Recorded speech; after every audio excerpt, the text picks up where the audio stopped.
This war in Texas that's spiraling out of control and spreading to California and New York and who knows how many states? It is going to be one of the most important things we see play out over the next 1 to 2 years. Because we're seeing the situation in Texas go off the rails right now. With Texas Republicans now chasing their Democrats into Illinois and threatening to put them in prison. Right, with all of this starting last month when you had Donald Trump urging the Texas legislature to redraw its congressional map mid-cycle to give him more seats in the US House. I think we get 5, and there could be some other states. We're gonna get another 3 or 4 or 5 in addition.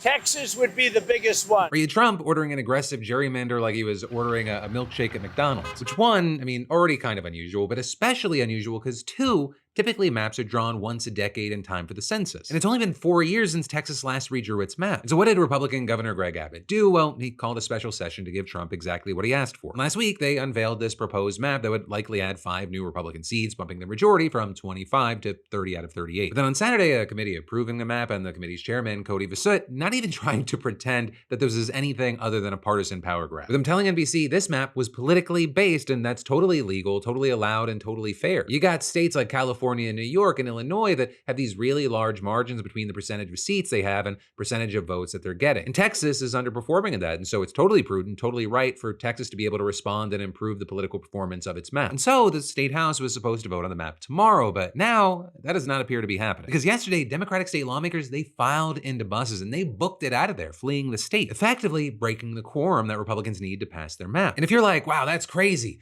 what the fuck is a quorum? A quorum is the minimum number of legislators that you have to have present for the chamber to vote on anything, which in Texas means 2/3 of the House. So that means that 51 Democrats need to be absent to break the quorum, and according to their own count, they've got 57 out of there. With some reportedly going to Boston and New York, but most they went to Chicago where they held a press conference explaining their decision. Gene Wu, the leader of the Democrats in the Texas State House, saying, "We're not here to have fun. We're not here because this is easy, and we did not make a decision to come here today. We did not make a decision lightly. But we come here today with absolute moral clarity. Enough of your games. Enough of your lies. Today, the corruption of Donald Trump and Greg Abbott ends." You then also had Representative Trey Martinez Fisher chiming in. In America, we need to wake up. Republicans are stealing our democracy right before our very eyes, not on our watch. You then had Representative Chris Turner really leaning in and saying that we have to do something. They are engaged in an illegal act of intentional discrimination by tearing apart majority, minority congressional districts across our state. And we are not going to stand for it. Right. And then finally, you had Illinois' Democratic Governor J.B. Pritzker saying, all bets are off when the cult leader and would-be dictator of the United States tells Texas to midstream change the game when they know that they're going to lose in 2026. All bets are off. Right, so very big moves here, very big statements, but then in response to this open act of defiance, you had Greg Abbott threatening the nuclear option, writing that Democrats hatched a deliberate plan not to show up for work for the specific purpose of abdicating the duties of their office and thwarting the chamber's business, alleging that amounts to an abandonment or forfeiture of an elected state office, and saying this truancy ends now. The derelict Democrat House members must return to Texas and be in attendance when the House reconvenes at 3 p.m. on Monday, with them then warning that any Democrats who refuse to do so will be removed from membership in the state House, with them then finishing, that empowers me to swiftly fill vacancies under Article 3, Section 13 of the Texas Constitution. Or in other words, he says, I'm going to kick you out and put new people in your place. Right, and that, notably, coming after Texas Attorney General Ken Paxton already threatened to arrest anyone who breaks quorum last month, with them even offering to assist local, state, and notably federal authorities in, quote, hunting down and compelling the attendance of anyone who abandons their office and their constituents for cheap political theater. A threat that's now been reinforced by State Representative Brian Harrison, who demanded of the House Speaker immediately move for what's called a call of the House. The call of the House is what would authorize law enforcement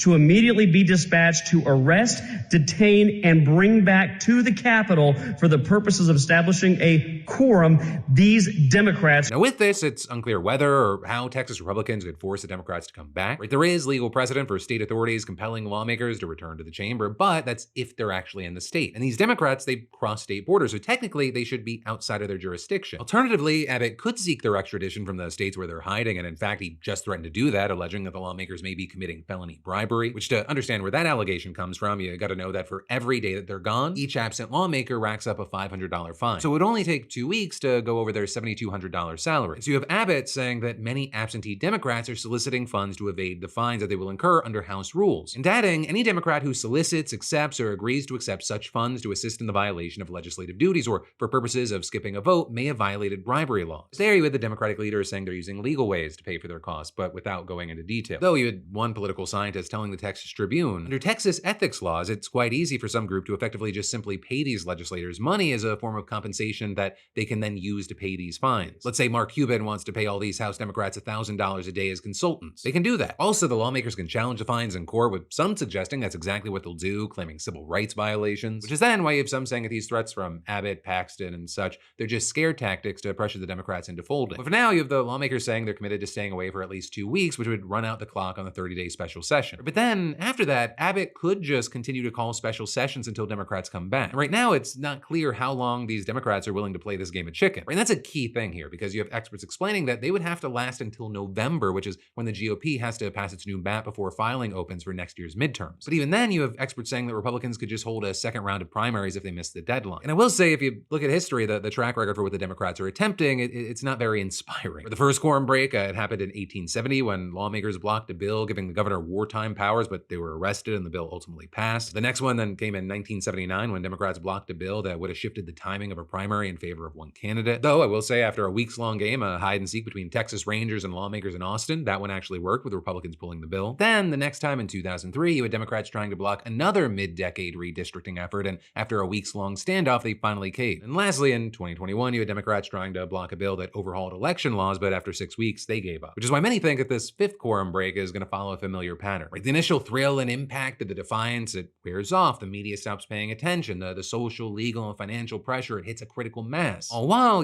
these lawmakers are sacrificing their day jobs, their homes, and the time that they would have with their families to make this stand. But even if it doesn't pan out the way that they want, the fight is not over. And that is because we've seen Democratic leaders in New York, California, and Illinois saying that they are now looking at ways that they can redraw their own maps to favor Democrats. Today, you had the Democratic Legislative Campaign Committee calling on Democratic state lawmakers from around the country to prepare for carving up their states. Though, depending on the state, they might have unique rules that prevent them from gerrymandering as aggressively as the Texas GOP did. Like in New York, for example, although the legislature gets to approve its maps, they're actually drawn by a special commission. So today, Governor Kathy Hochul said she would support an amendment to the state constitution abolishing the commission. The majority of people in this state selected us, elected us to be leaders.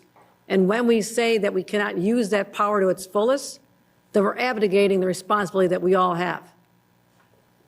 Republicans take over the legislature, they can have at it. But until then, we're in charge, and we're sick and tired of being pushed around. The playing field has changed dramatically. And shame on us if we ignore that fact and cling tight to the vestiges of the past. That era is over. Donald Trump eliminated that forever. But if Democrats want to do that, they'll have to pass the amendment in 2 consecutive sessions, followed by a referendum, likely in late 2027. Meaning they won't be able to redraw their map in time for the 2026 midterms. Right? But then all of this it's important to note, it's not just Texas. Blue states, they're going to have to battle out red states planning to redraw their maps like Ohio and Florida. And so all in all, a lot is at stake. There is a long fight ahead. And a lot of it, I think it comes down to Democratic lawmakers understanding that the game has changed. And when your opponent is playing by a different set of rules, you adjust accordingly. And to not is just to guarantee your own defeat.